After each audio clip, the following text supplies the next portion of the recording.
Bonjour à tous. Nous allons parler électromobilité, mobilité, loi, normes, obligations, réglementations, changement de paradigme des usages de la mobilité, problématiques. Est-ce que ma voiture a la capacité, est-ce que ma batterie est suffisamment importante dans différents domaines d'activité comme la logistique, l'usage des flottes d'entreprises privées. N'hésitez pas à poser vos questions à la fin. On a différents intervenants sur le sujet. Donc on va parler mobilité douce également. On va parler d'accompagnement, d'aide au déploiement de solutions de mobilité. Donc je suis l'animateur pour cette dernière et troisième table ronde de ce salon. On en a fait trois différentes, avec des partenaires et des présences différentes. Il y en a 2, 3 qui sont un peu plus fidèles parce qu'en fait, il y a des messages intéressants qui permettent de bien comprendre cette problématique de la mobilité. Donc on va commencer par un petit tour de table et je vais laisser chaque intervenant se présenter, comme ça c'est plus facile pour moi et c'est mieux pour vous parce qu'ils vont mieux se présenter que moi je pourrais le faire. Bonjour à toutes et à tous, je m'appelle Jérémy Salomé, je suis consultant mobilité pour le bureau d'études Odyssée qui accompagne les entreprises et puis les collectivités en matière de définition de stratégies de mobilité durable et aussi en électromobilité, mobilité IRVE. Et puis on est présent sur le salon au stand un peu plus loin et je serais ravi de pouvoir continuer nos échanges dans notre stand. Bonjour, je m'appelle Renaud Tatar, je suis courtier d'assurance.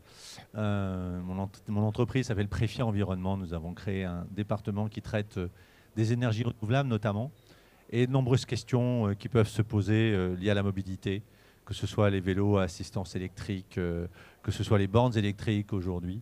Et je vais essayer de vous apporter 2-3 éléments de réponse aujourd'hui. Bonjour, Nicolas Sébron, les cycles Sébron. On est basé sur les Ponts de Cé, également actuellement sur Angers et sur Laval et Saumur. Entreprise familiale depuis 1967. Aujourd'hui, on a augmenté notre possibilité pour à la fois les consommateurs, mais maintenant pour les entreprises, puisque nous sommes aussi courtiers. On est là pour négocier aussi les flottes entreprises et on a des solutions qui vont du leasing et des solutions particulières. Donc, nous sommes également présents sur le hall et on vous invite évidemment. Kevin Boré, moi je suis chargé de mission à l'Averroès qui est l'association pour le développement et la promotion de la mobilité électrique en Bretagne et Pays de la Loire, donc association créée en 2018 par les régions Pays de la Loire et Bretagne et d'autres entreprises pour ne citer qu'elles, Enedis notamment et La Poste qui sont aussi des pionniers en termes de mobilité électrique à destination de leur flotte de véhicules.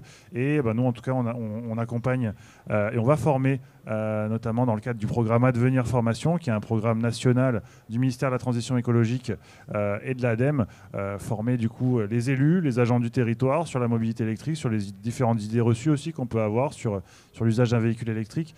On se déplace aussi auprès des syndics de copropriété, les copropriétaires pour informer sur les avantages, mais aussi sur tous les dispositifs d'aide et de préfinancement qui existent aujourd'hui en copropriété. Et puis, on a aussi sur la partie étudiant, puisque effectivement, on a un besoin de main-d'œuvre qui augmente de façon exponentielle, que ce soit sur la maintenance des bornes surtout, mais aussi les nouveaux métiers sur la maintenance des véhicules électriques ou tous les nouveaux métiers liés au final à la mobilité électrique. À côté de ça, on a une quarantaine d'adhérents, des opérateurs privés, des métropoles, des syndicats d'énergie avec qui on participe et on anime en tout cas tout le secteur de la mobilité électrique pour arriver à la conduction de projets innovants et de projets qui permettent de répondre aux besoins des entreprises et des collectivités en termes de mobilité électrique. Bonjour, je m'appelle Clément Dagneau, je suis en charge du développement commercial de la marque Orev. Orev, c'est un opérateur de recharge, dans le jargon on appelle ça un CPO. Donc nous sommes constructeurs et opérateurs de grosses stations dédiées plus à la cible des professionnels, aux flottes, à l'itinérance justement de tous ces véhicules professionnels. Et la particularité, alors nous allons construire 250 stations à horizon 2030. Donc les stations sont des stations-service électriques avec une puissance énorme, avec des bornes qui délivrent jusqu'à 400 kW de puissance. Et pourquoi autant de puissance? Parce que nous adressons les futurs, mais les actuels déjà, naissants camions électriques qui vont commencer à rouler sur nos routes en intercité et entre les métropoles. Donc voilà, on est un des premiers opérateurs. Donc on est une filiale d'un groupe industriel qui est le groupe Ortec, qui porte financièrement aussi cette initiative. Et d'abord, on va répondre aussi à nos besoins. On a 1500 camions dans le groupe Ortec. Vous les voyez peut-être en ville, sont des camions des hydrocureurs qui viennent nettoyer aussi et entretenir les outils industriels.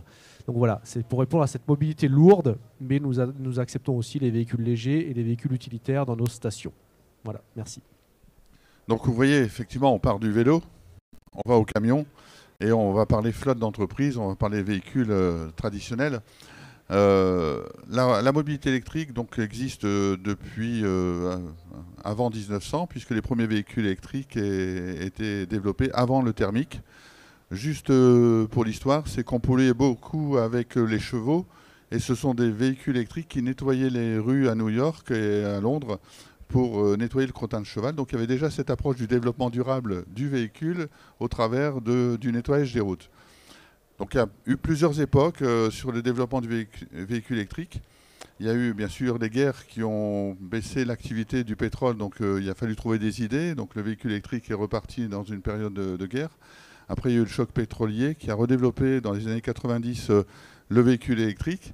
Et aujourd'hui, on s'aperçoit que l'environnement, même si il y a beaucoup de fake news autour des problématiques de fabrication des véhicules et des batteries et des terres rares qui sont très très rares effectivement dans les batteries, on s'aperçoit aujourd'hui que la solution du véhicule électrique est une des meilleures solutions disponibles pour baisser l'impact sur notre terre et puis réduire la décarbonation. Donc tout ça, c'est porté par des lois, des normes, des obligations en matière de déploiement d'offres. Et donc la partie la plus délicate, la plus compliquée à comprendre, c'est celle que Jérémy va nous développer sur ces aspects des lois et des normes. Donc c'est la partie la plus compliquée, mais c'est celle qui va vous permettre de décider également de partir ou pas sur une solution décarbonée de votre mobilité. Oui, effectivement, c'est la plus compliquée, mais c'est la plus passionnante. Mais pour ça, on part de chiffres et de constats des émissions de gaz à effet de serre en France. Et je rappelle toujours que s'il y a de l'activité humaine, il y a des émissions de gaz à effet de serre. Alors dans les activités humaines, il y a plusieurs postes des dépenses de pollution de gaz à effet de serre. Et en fait, on se rend compte qu'effectivement, là, vous avez entouré en rouge les émissions de gaz à effet de serre à l'échelle France avant Covid. Pendant le Covid, on voit que ça a diminué. Bon, je vous apprends rien, mais en fait, ça prouve que quand on fait de l'activité, donc ça peut être les entreprises, ça peut être nous-mêmes quand nous nous déplaçons dans le cadre des loisirs, quand on part en vacances ou autre chose, ça a une incidence sur les émissions de gaz à effet de serre. Et on peut le revoir parce qu'après la crise Covid, on a un rebond en fait, des émissions de gaz à effet de serre. Rebond certes, mais qui est tout de même inférieur à ce qu'on avait connu avant la crise Covid. Donc c'est plutôt rassurant. Mais ce qu'il faut également dire, c'est que la diminution des émissions de gaz à effet de serre, c'est aussi une cause, c'est aussi causé par effectivement la diminution de l'activité, l'augmentation du prix des carburants, diminution du pouvoir d'achat. Tout ça, ça a une influence parce qu'on fait que de l'activité qu'on pollue. Et là où c'est extrêmement important en matière de transport, c'est que parmi les émissions de gaz à effet de serre à l'échelle France, on se rend compte que 32% sont liés en fait au transport. Vient ensuite l'agriculture, l'industrie, le bâtiment. Ça reste quand même 20%, mais c'est quand même bien en dessous des 32% causés par le transport. Et parmi ces 32%, on a 52% de ces émissions qui sont générées par les véhicules les véhicules particuliers. On en a 25% par les poids lourds et 15% par les véhicules utilitaires légers. Et en fait, ces 52, 25 et 15%, c'est principalement lié au déplacement provoqué dans le cadre de l'activité des entreprises. Les trajets domicile-travail, les trajets professionnels, quand les clients se déplacent pour venir vous voir ou quand vous avez effectivement les fournisseurs qui se déplacent pour vous approvisionner en matériel. Et donc, à partir de là, le législateur il a voulu interagir pour justement faire diminuer ces émissions provoquées par le transport et justement en tapant prioritairement sur les employeurs. Je tiens toujours à rappeler aussi dans la frise chronologique de la réglementation par le législateur, c'est que effectivement, on a déjà un ministère qui gère tout ça avec le ministère des Transports. Mais en fait, on se rend compte que la création du ministère de la Nature et de l'Environnement, c'était sa dénomination auparavant, et était un ministère assez récent, 1971. Alors que vous avez des ministères de type de l'éducation, c'était dans les fins des années 1800, le ministère du Travail dans les années 30. Voilà, donc on a un ministère qui est jeune, avec une préoccupation du législateur qui augmente au fur et à mesure, au vu des émissions de gaz à effet de serre, certes qui diminuent, mais qui restent quand même importants. Et puis vous avez une succession de lois depuis les années fin 90, début 2000, qui ont des impacts auprès des employeurs en matière de mobilité. Vous avez la loi Grenelle en 2010 qui oblige les entreprises privées de plus de 500 collaborateurs à mettre en place un bilan carbone. Bilan carbone, c'est la méthode de calcul, qui permet en fait d'estimer au sein d'une entreprise les différents postes d'émissions de gaz à effet de serre provoqués dans le cadre de l'activité de l'entreprise. Et généralement, chez Odyssée, quand on en fait, on a une large majorité de ces bilans carbone qui indiquent que le transport est le premier poste d'émissions de gaz à effet de serre. Puis vous en avez plusieurs avec des obligations de réalisation de plans de mobilité employeur pour les entreprises. Alors, la législation, elle évolue au fur et à mesure du temps. Dans les années 2010, vous avez des employeurs privés et publics qui devaient mettre en place des plans de mobilité pour 250 salariés sur site. En 2015, ça a descendu à 100 salariés. Et en 2019, vous avez la dernière grosse loi de mobilité qui s'appelle la loi d'orientation des mobilités, qui retire cette obligation de la part des entreprises à mettre en place un plan de mobilité employeur si et seulement si l'entreprise intègre la partie mobilité dans le cadre des négociations annuelles obligatoires, dans le cadre des NAO. Et ça, si ça n'a pas été mis en place dans le cadre des NAO, in fine, par défaut, l'entreprise est tout de même obligée de mettre en place un plan de mobilité employeur. Et là, on n'est plus sur une base de 100 salariés par site, mais on est sur une base de 50 salariés par site. Donc en fait, les taux se resserrent. Avant, le législateur faisait un focus sur les grosses entreprises. Maintenant, on est plutôt sur des TPE, PME.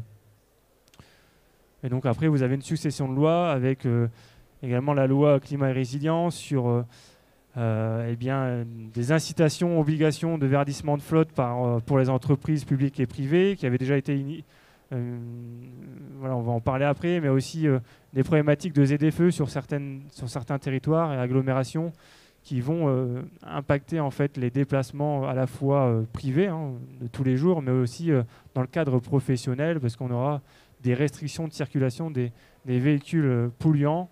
Alors, la ZFE a fait débat et continue à faire débat, et le législateur est en train de revoir un peu sa copie pour réduire le nombre de ZFE et justement faire en sorte que les territoires les plus polluants, et seulement les plus polluants, mettent en place des ZFE auprès de leurs administrateurs.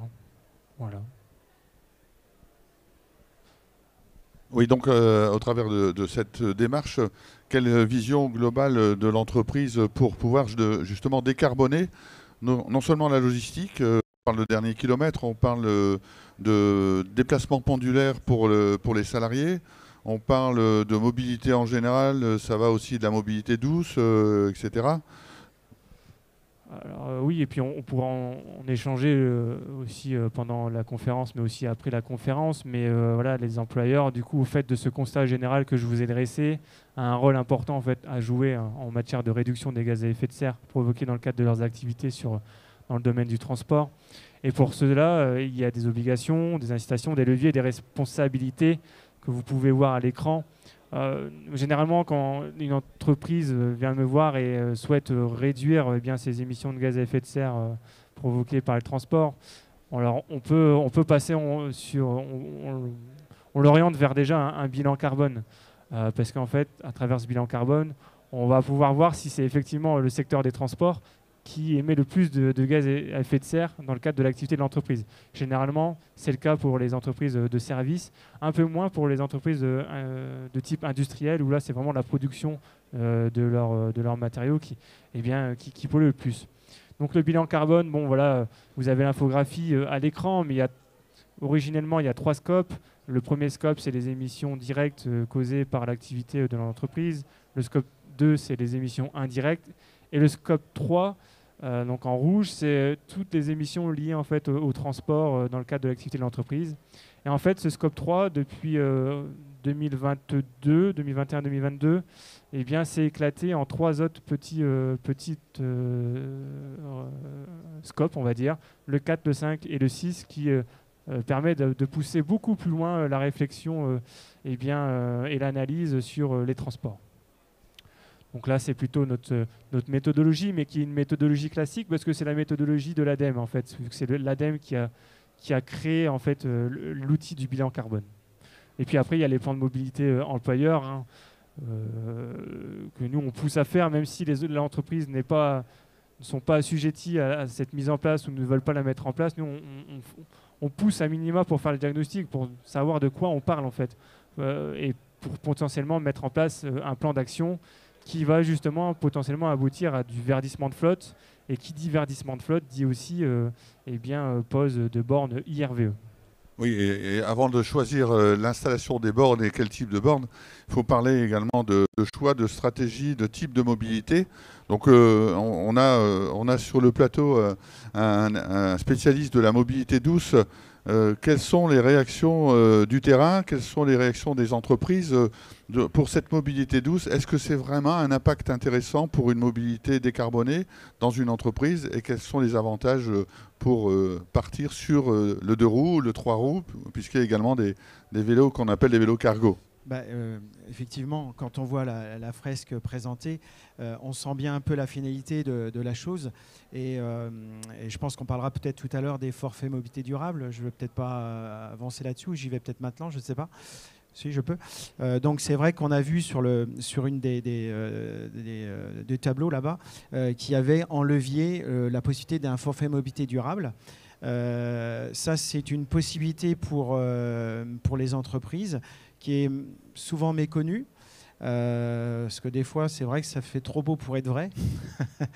Je vous rassure, l'État ne donne pas d'argent, mais par contre propose quand même des solutions qui sont quand même intéressantes.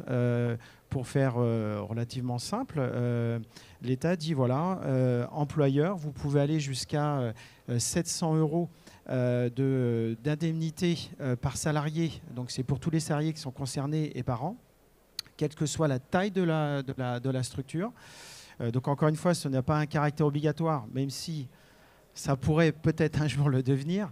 Et donc c'est 700 €. On n'est pas obligé d'aller jusqu'à 700. On peut même aller jusqu'à 800 en couplant ce qu'on appelle les transports en commun ensemble. Mais donc l'idée, c'est défiscaliser pour le salarié et c'est déchargé pour l'entreprise. Donc c'est un peu comme une loi Macron pour faire des simplifications, ce qui fait que pour l'entreprise, c'est un coût beaucoup moindre. Et ça permet, pour le coup, d'avoir des solutions pour impliquer le plus possible les salariés. Voilà, on est des acteurs locaux. Aujourd'hui, on draine un petit peu en dehors même de la région Pays de Loire et sur les départements limitrophes. On sent des gens qui sont intéressés, qui veulent comprendre. Pour l'expérience que l'on a, nous, on s'aperçoit qu'il faut bien réfléchir quand même. Il y a des sociétés comme à côté de moi qui permettent justement de faire sur la globalité. Et voilà, je pense qu'il faut aussi être accompagné pour pas se tromper.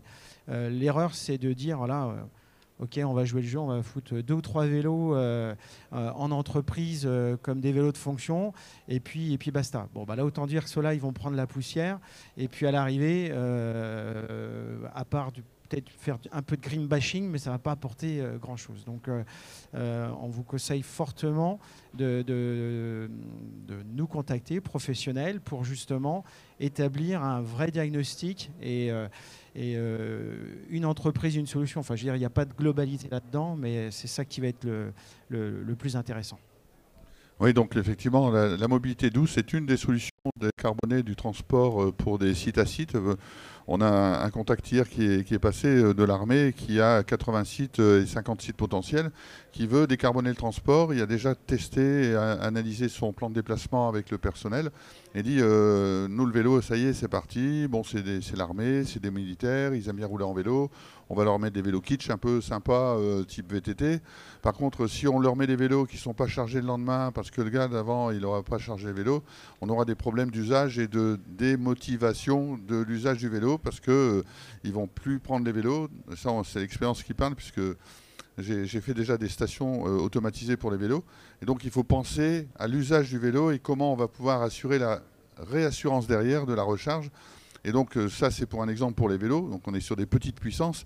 Par contre, là, si on pense de l'extrême à l'autre, du vélo aux 8-12 roues, donc le camion, quelles sont les problématiques aujourd'hui de recharge des camions et quelles sont leurs problématiques en matière d'utilisation des stations? Puisque si vous regardez toutes les stations qui sont en cours de construction sur les autoroutes, beaucoup sont des places de stationnement type stationnement normal. Et avec un camion, comment je fais? Aujourd'hui, vous ne faites pas beaucoup. Après, en bon gestionnaire de flotte et de transporteur, la logique voudrait de charger au maximum à l'entrepôt, de ne pas être dépendant d'une infrastructure extérieure. Mais les usages sont en train de changer. C'est pareil pour la voiture. Si vous pouvez la charger, aujourd'hui, 80% des charges se font à domicile ou en entreprise. Mais on a quand même besoin d'itinérance et ponctuellement. Alors, un particulier, il peut aujourd'hui partir un peu à l'aventure pour le week-end, même si ça ne le rassure pas. Mais aujourd'hui, toutes les aires d'autoroute sont équipées de bornes ultra rapides, typées voiture. Jean-Luc le disait, c'est des emplacements voiture. Aujourd'hui, les premiers VU, véhicules utilitaires de 7 mètres, n'arrivent pas à se charger aujourd'hui autour des grandes villes parce qu'ils essaient de rentrer dans les stations voitures et ils gênent tout le monde. Donc nous, on adresse ce point-là. On est un peu en avance de phase quand même, parce que autant les véhicules utilitaires sont la réalité de demain, et de toute façon, on parlait des obligations. Elles ne sont pas encore très fortes pour les entreprises. Les ZFE sont un peu timides. Enfin, Paris montre clairement la direction. Et c'est quand même là que ce sont les plus gros marchés automobiles et les plus gros déplacements. Mais pas que. Hein. Si on est là aujourd'hui, d'ailleurs, c'est que notre première station, on l'ouvre entre Angers et Le Mans, à la sortie de l'autoroute à Durtal. Et on compte bien attirer des clients professionnels, alors des particuliers qui sont en transition, en itinérance. Mais surtout, nous, ce qu'on a voulu, c'est adresser les poids lourds, avoir des emplacements sécurisés, avec une ombrière et du confort aussi pour les utilisateurs, puisque avec du 400 kW de puissance, vous chargez une voiture en un quart d'heure, 20 minutes, enfin les plus performantes, celles qui acceptent une charge très rapide, mais c'est la réalité de demain. Aujourd'hui, ce sont les voitures premium qui chargent à 200-250 kW sur une courbe en plus assez stable. Les camions sont déjà sur des puissances de 250, ils acceptent du 250 sur effectivement une longue durée. Donc eux, les camions, ils vont se charger en une demi-heure, 40 minutes. On ne compte pas nous charger de 100%, de 0 à 100% les camions en itinérance, c'est jamais l'usage. Par contre, on va charger du 20 à 80%, qui sont les charges les plus rapides. C'est ce qu'on appelle dans le jargon le biberonnage. Mais encore faut-il avoir des structures, un enrobé qui accepte du poids lourd, une ombrière, un retournement sécurisé, et que le chauffeur puisse aussi avoir un endroit avec un minimum de confort, de quoi prendre un café, aller aux toilettes, se restaurer rapidement et reprendre la route. Effectivement, c'est une bonne introduction sur les services associés à la mobilité. Donc on parle de station-service maintenant, on revient sur la notion d'accompagnement. Il y a même des sociétés qui ont créé des services autour de la station de recharge avec du nettoyage à sec, éco-responsable, avec des magasins à proximité. Donc en général, on essaie effectivement d'associer un service à l'usage de la recharge. Mais dans le terme usage, quelles sont les réactions du terrain par l'AVER qui effectivement s'adresse plutôt au public, au grand public, tout en ayant en adhérant des professionnels? Nous, on adhère à l'AVER national, mais aussi à l'AVER régional, parce qu'en fait, l'intérêt, c'est d'avoir des retours d'expérience, des retours de techniques, réglementaires, des lois, des normes. Donc l'AVER fait des veilles. Nous, on utilise l'AVER aussi en veille, mais aussi les réseaux sociaux qui sont des viviers d'informations intéressants en matière d'utilisation, d'exploitation, d'usage des problématiques, de charge, etc. Et c'est pour ça que souvent je dis, on ne met pas n'importe quelle borne de charge à n'importe quel endroit, dans n'importe quelle condition. Il faut vraiment travailler sur quel type de borne je mets à quel endroit. Et ça, je pense que l'AVER a ce langage depuis très longtemps. Parce qu'avant, on mettait des bornes pour faire plaisir à l'élu. Maintenant, on met des bornes pour faire plaisir et pour répondre aux usagers. Oui, effectivement. Alors, c'est vrai qu'au début du lancement du marché, ça a été un peu le Far West en termes de bornes. On voulait installer la borne puissante parce que chaque maire dans chaque commune voulait avoir une belle borne sur la place du village puissante qui recharge rapidement, mais au final qui était sous-utilisée parce qu'il n'y a pas forcément assez de passages ou tout simplement qu'elle ne répondait pas à un usage de mobilité simplement. Donc, effectivement, d'abord, on va partir de quels usages et quelles habitudes de mobilité j'ai. Si j'ai des emplacements plutôt longs, parce que tout ce qui est recharge en entreprise, où le véhicule va rester stationné effectivement toute la journée, ou quand les véhicules de service vont rester stationnés toute la nuit, notamment, on n'a pas nécessairement besoin d'installer des portes de recharge puissantes. Il y a même aujourd'hui des solutions de prise renforcée, c'est le minimum de ce qu'on a en termes de puissance, de 3,7 kWh notamment, qui peuvent répondre à ces usages-là, effectivement. Mais après, vous allez avoir des flottes aussi qui sont un peu en mode hybride. Alors des véhicules qui vont venir s'arrêter entre midi et 2, mais qui vont devoir repartir pour faire beaucoup de kilomètres. À ce moment-là, là oui, il faut penser peut-être à avoir une solution de recharge un peu plus puissante pour répondre à ce besoin-là. Sachant qu'aussi, on peut le faire aussi grâce à du pilotage de la recharge en puissance. Aujourd'hui, vous avez des plateformes de supervision, des gestionnaires de flotte qui permettent de pouvoir en tout cas mutualiser la puissance des bornes selon les besoins en flotte. Comme je vous l'ai dit, si vous avez un véhicule qui rentre, qui ne va plus bouger de la journée, et un véhicule qui doit repartir, mais tous les deux sont branchés par exemple sur la même borne avec deux différents points de charge, et bien, grâce au logiciel de supervision, grâce au fait que voilà, vous allez entrer dans le logiciel, ce véhicule doit parcourir plus de kilomètres que celui qui est branché sur la même borne, et bien, la borne va choisir de délivrer plus de puissance pour que le véhicule soit chargé, qui réponde à un usage effectivement. Après, là, comme vous l'avez dit, sur les bornes publiques, sur les stations de recharge, on a des bornes ultra rapides, effectivement, qui vont monter jusqu'à 350 kW pour les superchargeurs, mais effectivement, ce n'est pas tous les véhicules qui peuvent se charger à cette puissance-là. Ça évolue, mais en moyenne, on est plus aux alentours, en courant continu, entre 100 et 130 kWh pour de la recharge rapide. Donc voilà, des flottes d'entreprises qui ont des commerciaux qui roulent beaucoup, qui ont besoin de se recharger rapidement en un quart d'heure, 20 minutes. Il faut absolument regarder au niveau du modèle de véhicule quelle puissance admise il va pouvoir admettre pour pouvoir se recharger rapidement. Donc après, oui, on préconise surtout une harmonisation, une rationalisation de la recharge, parce qu'on a aussi une certaine responsabilité envers le réseau. Il ne faut pas surdimensionner les infrastructures pour avoir derrière, parfois, au niveau local, des problèmes de réseaux qui sont cogestionnés et qui sont trop tendus. Et ça, Enedis, généralement, vient un peu aussi taper sur les doigts à ce niveau-là. Oui, donc, comme tout à l'heure, je vous ai dit en introduction, on ne met pas n'importe quelle borne dans n'importe quelle condition pour n'importe quel usage. En fait, il y a deux axes de développement de la mobilité. Il y a l'axe RSE dans les entreprises et il y a l'axe PCAET, Plan Climat Air Énergie Territoriaux, au niveau des collectivités. La RSE développe et fait travailler sur les aspects déplacement, décarbonation du transport, de la logistique et des flottes d'entreprises. Donc ça, il faut vraiment y penser dès le départ. À partir du moment où on commence à changer dans la car policy les véhicules ou que l'on doit changer par rapport au temps de location ou aux engagements qu'on a avec les loueurs, il faut vraiment penser à commencer à mettre des véhicules électriques. Donc il y a toute une méthode à mettre en place, c'est d'intégrer le personnel, de former le personnel et surtout de ne pas mettre n'importe quelle borne. Et sachant que 90% des véhicules se chargent à 7 kW en alternatif, donc sur le courant comme chez vous ou en entreprise, le courant continu est là pour charger plus rapidement. Et c'est pas la même prise. Ça ressemble, mais c'est comme le Canada Dry, c'est pas la même chose. Il y a la même empreinte, mais il y a deux gros contacts supplémentaires pour le courant continu. Donc il y a la recharge en courant continu pour la recharge rapide. Par contre, ce qu'il faut intégrer aussi, c'est la notion de puissance énergétique sur le bâtiment par rapport au nombre de véhicules à charger. Si vous avez un véhicule dans une habitation à charger, ce n'est pas trop grave, c'est un gros chauffage. Mais il faut faire installer la borne par un installateur électricien qualifié. Parce que là, vous pouvez avoir un risque de non-conformité et de ne pas être garanti dans le cadre de votre assurance en cas de dommage de la voiture, de l'habitation ou de risques potentiels plus graves. Et ça, tu peux nous dire un peu plus sur cet aspect assurance, garantie, sécurité en matière de garantie d'assurance? Alors oui, il y a plusieurs sujets liés à l'assurance, bien évidemment.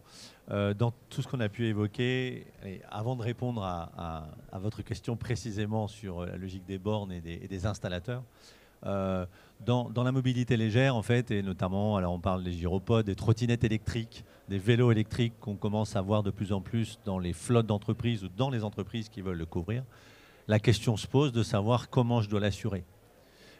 Est-ce que mon vélo électrique, il faut que je l'assure dans la flotte ou avec un contrat comme une voiture? Eh bien, je vous dirais que oui, si le vélo est un vélo où vous pouvez avancer sans pédaler.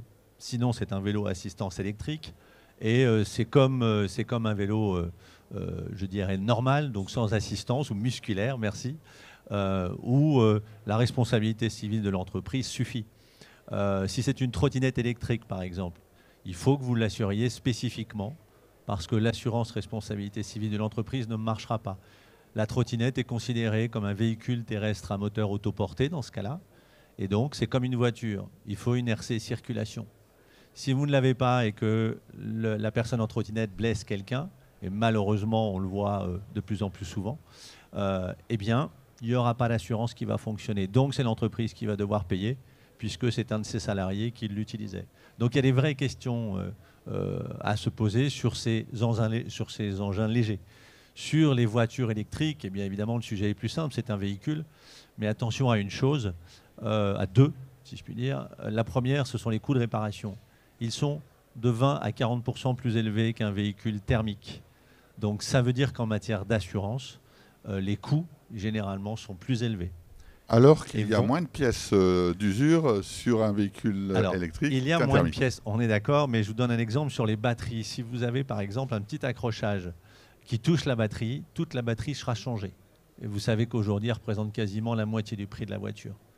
Donc ça évoluera, évidemment, mais avec des plugs, avec des morceaux. Mais aujourd'hui, vous avez, alors j'ai un exemple qui me vient en tête sur une Zoé. Okay. Eh bien, il y a eu un choc, le contacteur a été touché, Renault a changé la batterie, il y en avait pour 14 000 € de batterie.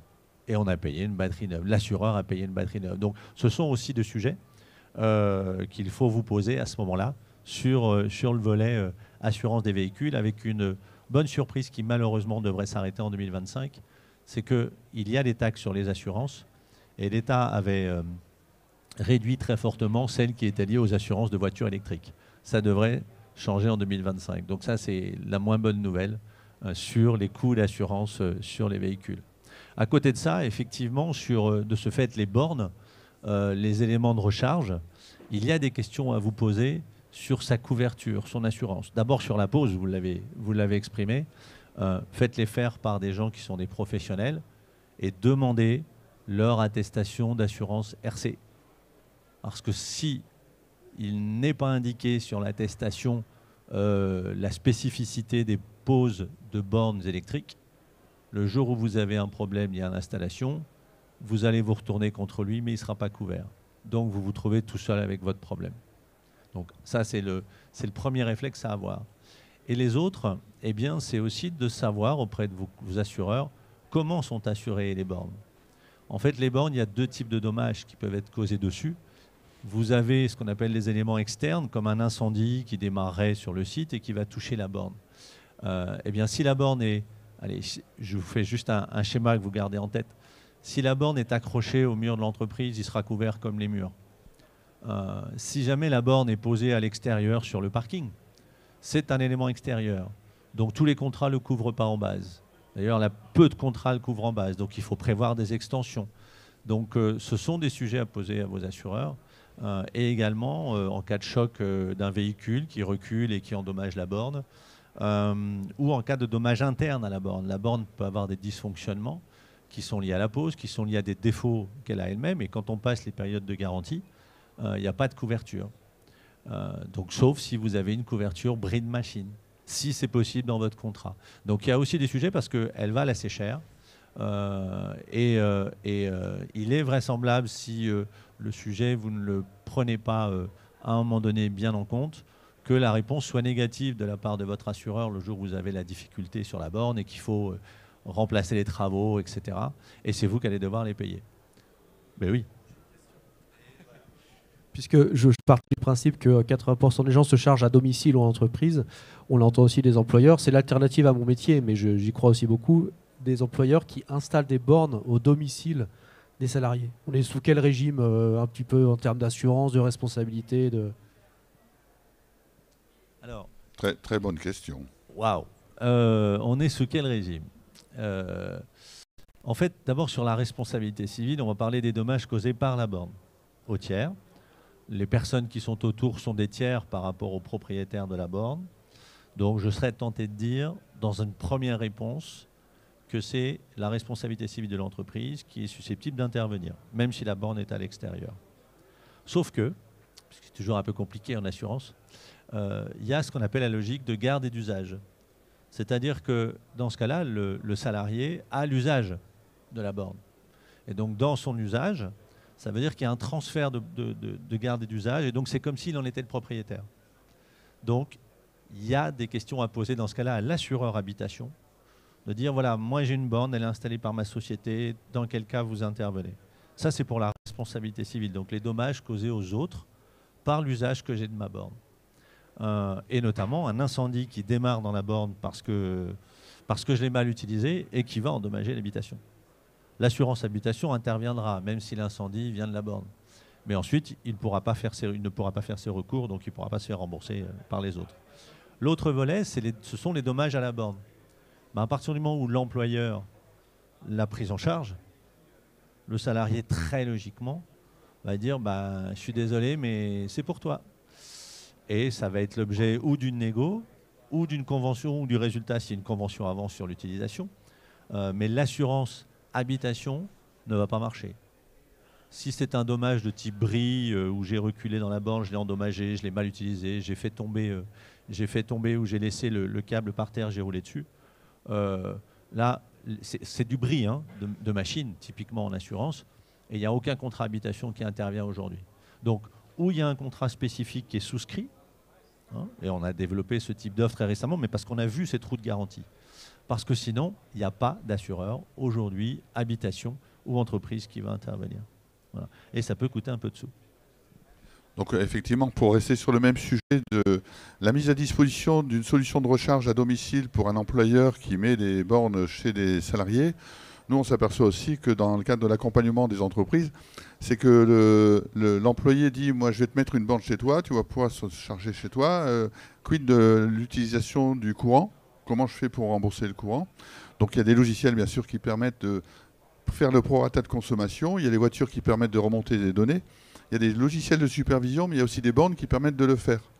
Aujourd'hui, chez moi, j'ai 2 bornes, j'ai 2 voitures électriques, j'ai l'équilibrage de la puissance de charge en fonction de la consommation du ménage.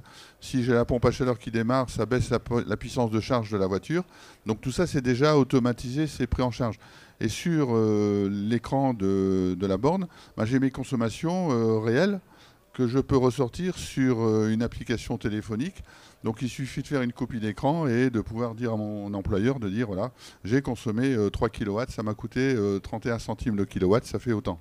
Donc tout ça c'est résolu, ça marche. Le problème technique, réglementaire, les normes, tout ça c'est mis en place. Ce qui va arriver, c'est le véhicule connecté, le véhicule communicant et qui va pouvoir réinjecter ce qu'il a dans sa batterie dans la maison.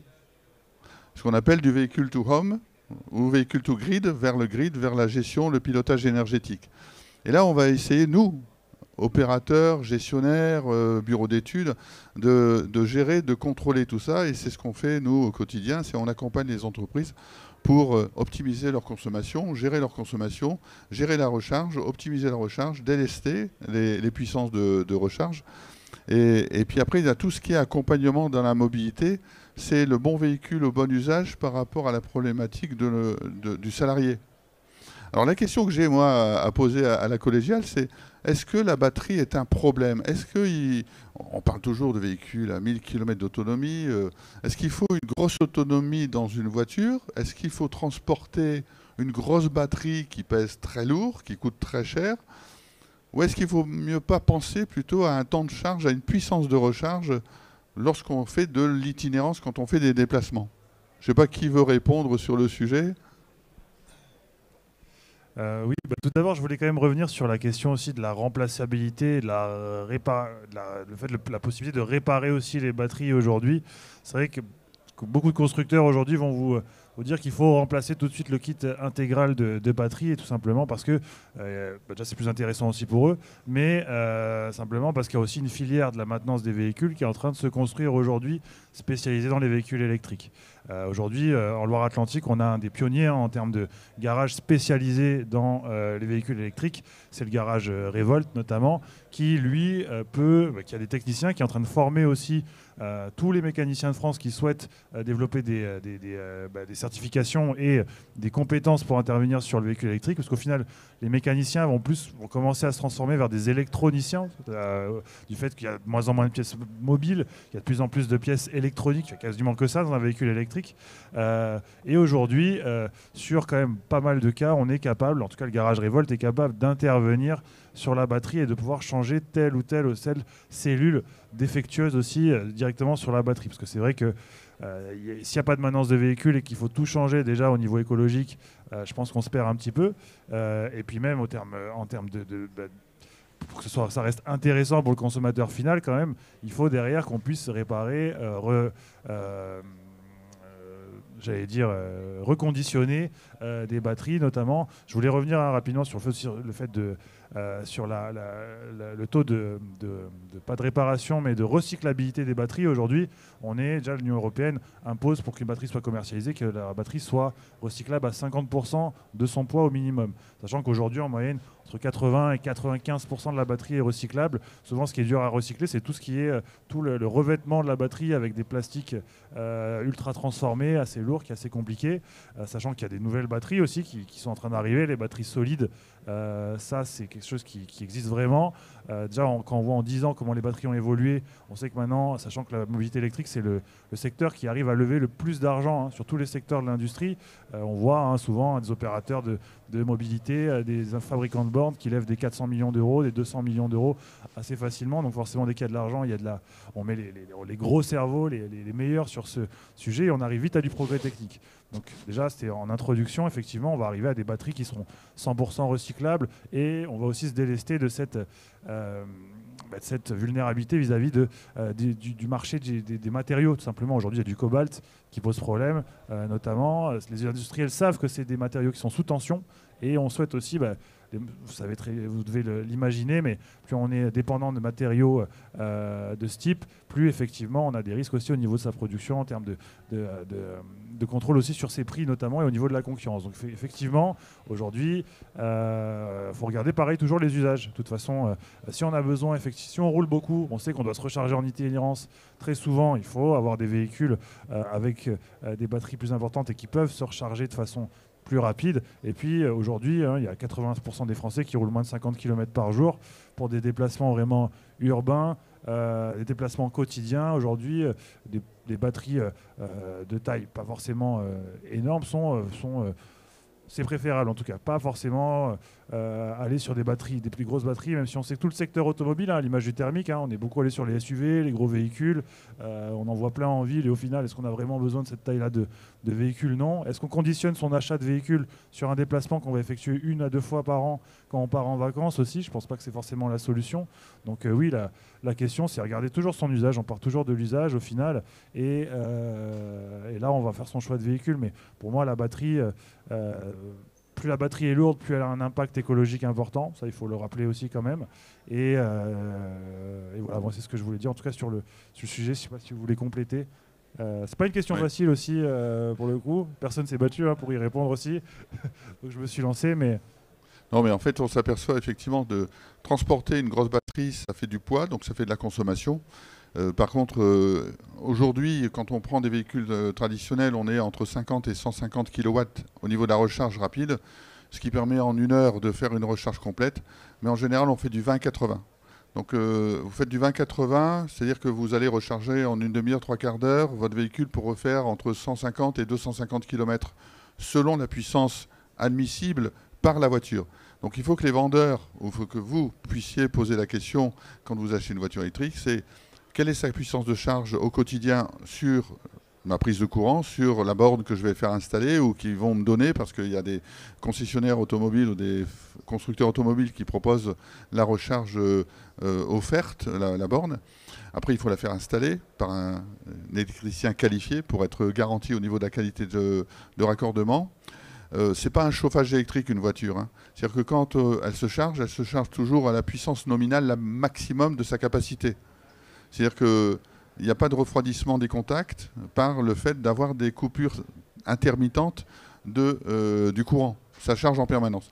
Et on a une courbe de charge. C'est-à-dire que vous avez des pics, des façons de réagir, qui sont gérées par une petite machine, une carte électronique qui s'appelle un BMS, un Battery Management System, un chef d'orchestre, qui va gérer, piloter, contrôler tous les éléments de la batterie, qui sont regroupés entre eux et qui viennent dans cette boîte électronique qui va en fait contrôler la température, la tension et l'intensité de chaque élément pour éviter une explosion ou une surchauffe de la batterie.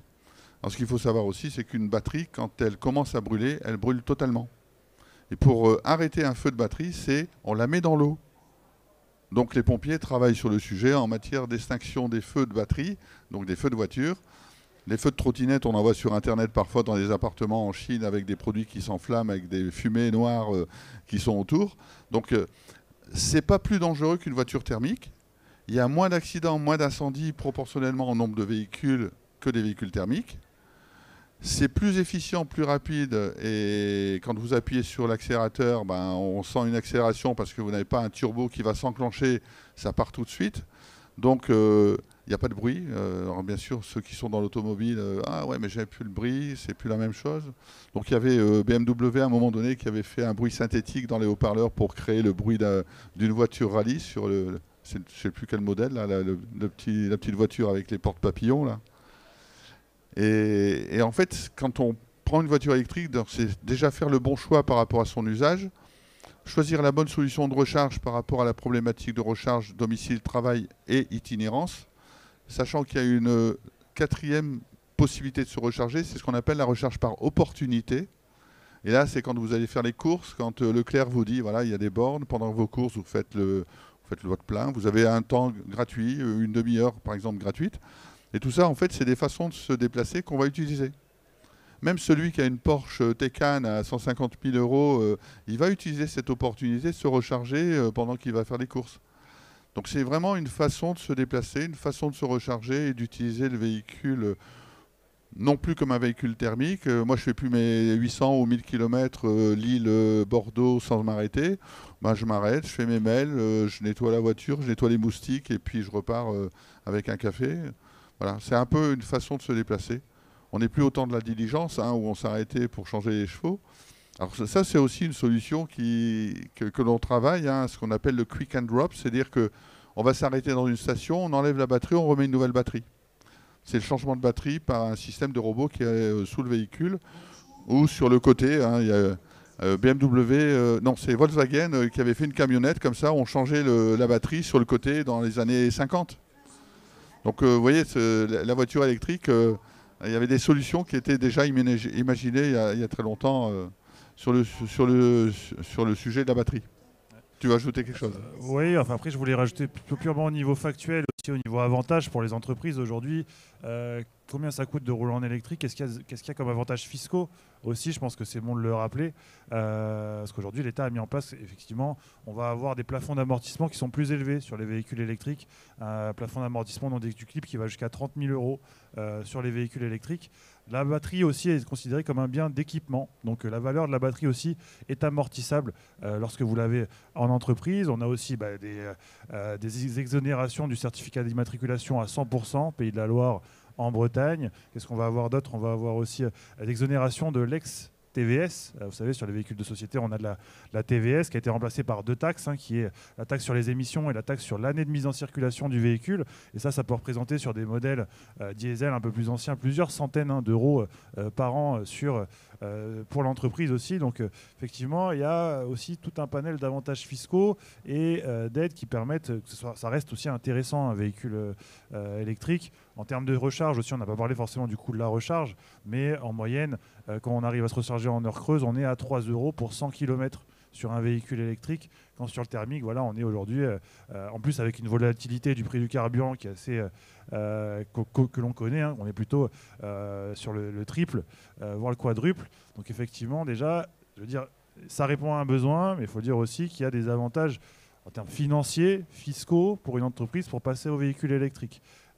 Et après, sur la maintenance des véhicules, on sait que le TCO, le coût d'utilisation d'un véhicule électrique, il est en moyenne entre 20 et 30% inférieur à un véhicule thermique par mois. Donc ça aussi, c'est des choses qui sont à prendre en compte dans le calcul quand vous avez un projet de verdissement de flotte notamment. Donc c'est ce que je voulais ajouter, parce que je pense qu'on a un public aussi d'entreprises qui est présent et qui a besoin aussi d'informations aussi fiscales, parce que c'est bien de rouler en électrique, mais s'il y a des avantages, il faut les connaître et il faut aussi que les entreprises en bénéficient.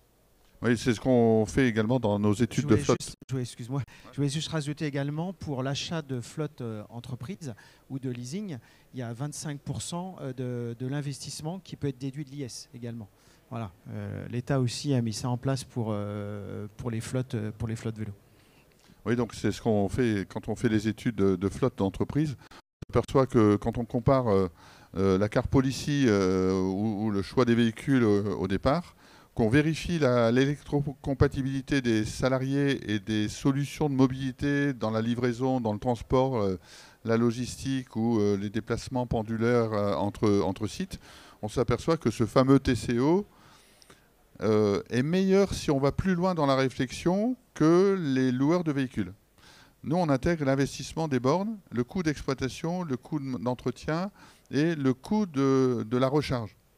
Et si on fait de la recharge à domicile en prenant compte effectivement des problématiques de garantie, d'assurance et de mise à disposition d'une solution de recharge à domicile pour le salarié, on s'aperçoit qu'on réduit également le coût de recharge, puisque je ne sais pas si vous savez, mais les entreprises ont eu une augmentation importante du coût de l'énergie dans l'entreprise par rapport au public qui a un maintien du prix de vente de l'électricité grâce à une astuce européenne et française.